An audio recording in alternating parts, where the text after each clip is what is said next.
अब तक तो आपको पता चल गया होगा कि हिंदी में भी आप डॉक्टरी की पढ़ाई यानी कि एमबीबीएस भी कर सकते हैं, लेकिन इसके पीछे के खेल में आपको समझाऊंगा तो आप चौंक जाएंगे। बेसिक टू एडवांस एनालिसिस में करता हूं ताकि आप चीजों को समझ पाएं। देखिए, मध्य प्रदेश में मेडिकल की पढ़ाई यानी कि एमबीबीएस की पढ़ाई हिंदी में होगी। ऐसा करने वाला देश का पहला राज्य बन चुका है। इसी के साथ भारत ऐसे देशों की लिस्ट में शामिल हो गया है जहां एमबीबीएस की पढ़ाई मदर टंग यानी कि मातृभाषा में होती है। इससे पहले अगर आप देखेंगे तो रशिया, यूक्रेन, जापान, चाइना और फिलीपींस जैसे देश हैं जहां पर मदर टंग में मेडिकल की पढ़ाई की जाती है। केंद्रीय गृह मंत्री अमित शाह के हाथों एमबीबीएस फर्स्ट ईयर की उन 3 किताबों का विमोचन होना है जिनका हिंदी में ट्रांसलेशन किया गया है, अनुवाद किया गया है। अब सवाल यहां पर कई सारे बन जाते हैं, जैसे कि मेडिकल जैसे कोर्सेज की पढ़ाई हिंदी में कैसे कराई जाएगी, इसका मकसद क्या है, क्या मकसद पूरा हो भी पाएगा, लेकिन जो एक लंबी खाई हमें खिंचती दिखाई दे रही है उसको ये लोग नजरअंदाज क्यों कर सकते हैं, ये समझिए। जो मैं अब कह रहा हूं इसको ध्यान से सुनिएगा। देखिए, हिंदी में मेडिकल पढ़ाई प्रधानमंत्री नरेंद्र मोदी ने बहुत पहले कहा था कि वो चाहते हैं कि मेडिकल से लेकर के जितने भी टेक्निकल एजुकेशन है, शिक्षा तक की पढ़ाई मदर टंग में होनी चाहिए, मातृभाषा में होनी चाहिए। अब इसकी शुरुआत तो हो गई है भाई। मध्य प्रदेश सरकार ने इस कार्यक्रम का एक बहुत बड़ा एडवर्टीजमेंट दिया है। अब अंग्रेजी के अखबार में भी विज्ञापन छपे हैं बहुत सारे, आपने देखे भी होंगे। और विज्ञापन में जो किताबें आपको दिखाई दे रही हैं उनका नाम बहुत ज्यादा दिलचस्प है, जिसने मेरा फोकस गया। एक किताब का नाम था एनाटॉमी, दूसरी किताब का नाम था मेडिकल फिजियोलॉजी और तीसरी किताब का नाम था मेडिकल बायोकेमिस्ट्री। इन तीनों किताब के नाम में एक शब्द और हिंदी का है, बाकी अंग्रेजी को देवनागरी लिपि में लिखा गया है। अब देखो, लेखकों के नाम के आगे डॉक्टर नहीं लगा है, तो कम से कम कवर पर जो नाम है सो उससे यह पता चल जाता है कि लिखने वाला खुद डॉक्टर पढ़े हुए है या नहीं है, यह सवाल बन जाता है। बहरहाल, हिंदी में मेडिकल पढ़ाई को लेकर कई तरह की चिंताएं आपके सबके सामने, विशेषज्ञों के सामने आ रही है। और कई लोग मानते हैं कि हिंदी में पढ़कर जो डॉक्टर बनेंगे वो दोयम दर्जी के ही होंगे और कहीं ना कहीं उनकी हैसियत कंपाउंडर वाली ना हो जाए, इसको लेकर सशंकित है, आशंकित है और चिंतित है। लेकिन अभी ऐसी आशंका की जरूरत नहीं है। भैया क्यों नहीं है? मध्य प्रदेश के मुख्यमंत्री शिवराज सिंह चौहान ने हिंदी की किताबों के विमोचन से एक दिन पहले हंसते हुए अपने एक भाषण में कहा था कि डॉक्टरों को चाहिए कि दवा की पर्ची पर ऊपर आरएक्स की जगह श्री हरि लिखें और दवा का नाम हिंदी में लिख दीजिए। पता नहीं हिंदी में मेडिकल पढ़ने वाले छात्र उनकी इस आइडिया से प्रभावित होंगे या नहीं होंगे, ये तो डॉक्टर ही बताएंगे। लेकिन एक छोटा सा सजेशन मैं दे देता हूं। देखो, क्या हो सकता है ना कि केवल भाषण और विज्ञापन से बात नहीं बनने वाली है।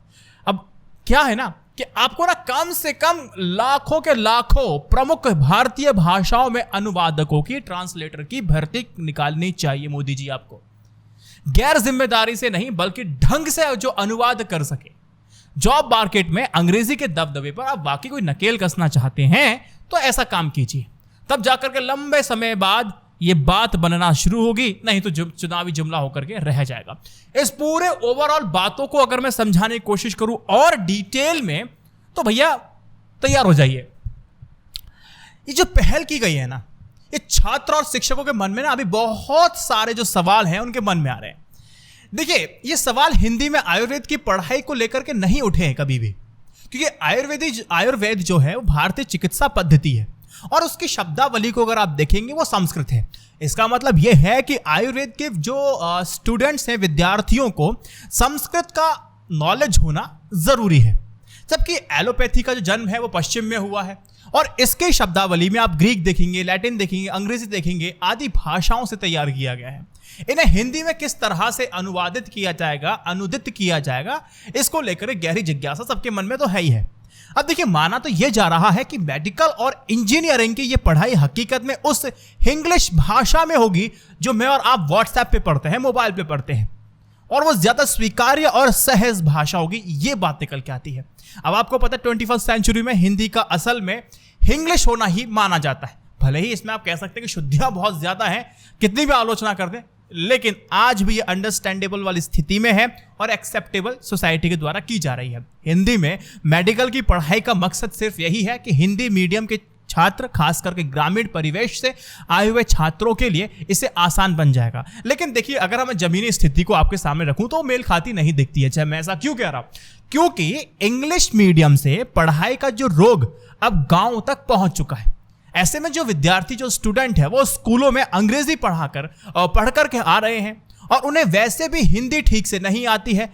आती तो है लेकिन अंग्रेजी भी उतनी नहीं आती है, मतलब बीच वाला हिसाब किताब है। तो भला तकनीकी, टेक्निकल, हायर एजुकेशन हिंदी में लेना चाहेंगे, सवाल तो बन जाता है।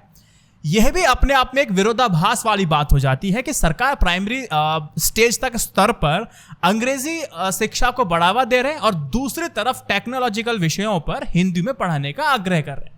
अगर हिंदी में पढ़े छात्रों को एक समुचित काम या फिर नौकरियां अगर नहीं मिलती है तो उनके अंदर एक हीन भावना, कुंठा पैदा हो सकती है।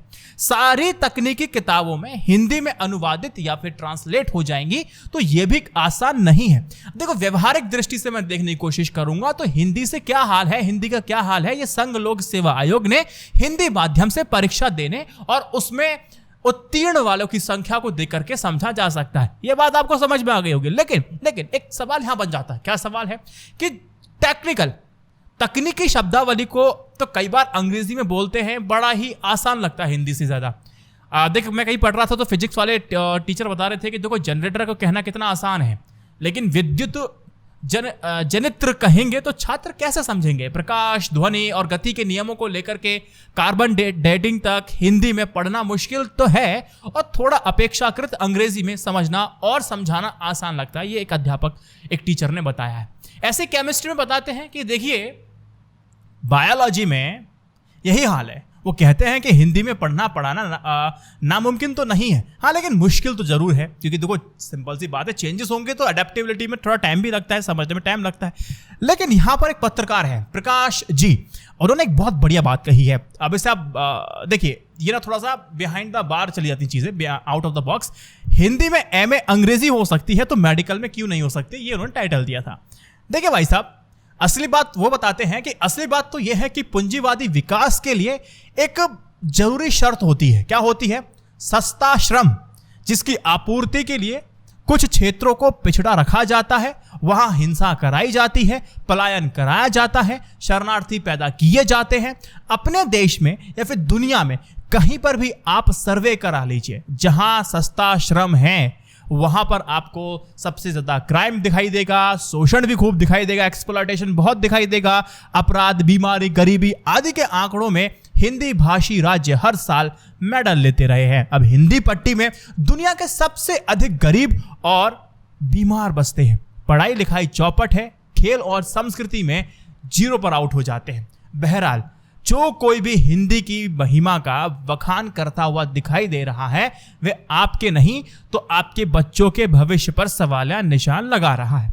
देखो, पत्रकार कहते हैं कि चेत जाइए, देश की जो प्रजनन दर है, जो फर्टिलिटी रेट है, वो घट रही है, पर बिहार, उत्तर प्रदेश और झारखंड जैसे हिंदी भाषी राज्यों में ये अब भी बहुत अधिक है। मतलब यह है कि आगामी सालों में औसतन आबादी बूढ़ी होगी और शिक्षा व कौशल के अभाव वाले हिंदी भाषियों की संख्या लगातार बढ़ेगी। अगर हिंदी पट्टी के लोगों को अपने बच्चों को सस्ता श्रम देने वाले कामगार होने से बचाना है तो उन्हें या तो अंग्रेजी में अच्छा करना होगा या फिर नई तकनीक का कौशल देना होगा। यह पत्रकार का अपना पॉइंट ऑफ व्यू है। बिफोर आई वाइंड अप, मैं कुछ सवाल इकट्ठे करता हूं और खड़ा करना चाहता हूं। ये जो पहल है, इसके पीछे भावना बहुत अच्छी है, लेकिन चुनौतियां उससे काफी ज्यादा बड़ी हो जाती हैं। देखिए, हिंदी माध्यम में पढ़े डॉक्टर विदेशी डॉक्टरों के साथ कैसे समन्वय बना पाएंगे, सवाल है। यही एक समस्या आपको इंजीनियरिंग छात्रों के सामने भी आ सकती है और आएगी भी। दूसरे ऐसे डॉक्टरों को दूसरे राज्यों में मान्यता कैसे मिलेगी, यह भी एक सवाल पूछा जा सकता है। अंग्रेजी दवाई के नाम हिंदी में कैसे लिखे जाएंगे? वैसे तो श्री हरि लिख करके वो कह रहे पैरासिटामोल हिंदी में लिख दीजिए, ऐसे लिखे जाएंगे शिवराज सिंह चौहान जी। इससे भी सबसे बड़ी समस्या यह है कि मेडिकल टर्मिनोलॉजी को छात्र हिंदी में कैसे एक्सेस करेंगे, प्राइवेट मेडिकल कॉलेज इसे कितना स्वीकार करेंगे। और देश भी भले ही शिक्षा आप हिंदी में दें, लेकिन अगर आप ग्लोबली जाएंगे तो भैया सबसे ज्यादा बोले जाने वाली भाषा जो है वो अंग्रेजी है। उसका बोला वाला है, उसका ज्ञान तो होना ही पड़ेगा, चाहिए भी आपको।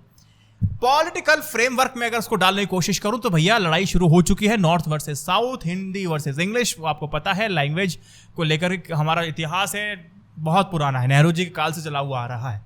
हिंदी के इस विस्तार का राजनीतिक पहलू भी समझ लीजिए। देखिए भारतीय जनता पार्टी हिंदी के उपयोग की जो हामी है ना, हाल ही में राजभाषा हिंदी को लेकर के संसदीय समिति की जो रिपोर्ट गृह मंत्री अमित शाह ने प्रेसिडेंट को सौंपी है, उसका ना साउथ में विरोध होना शुरू हो गया है।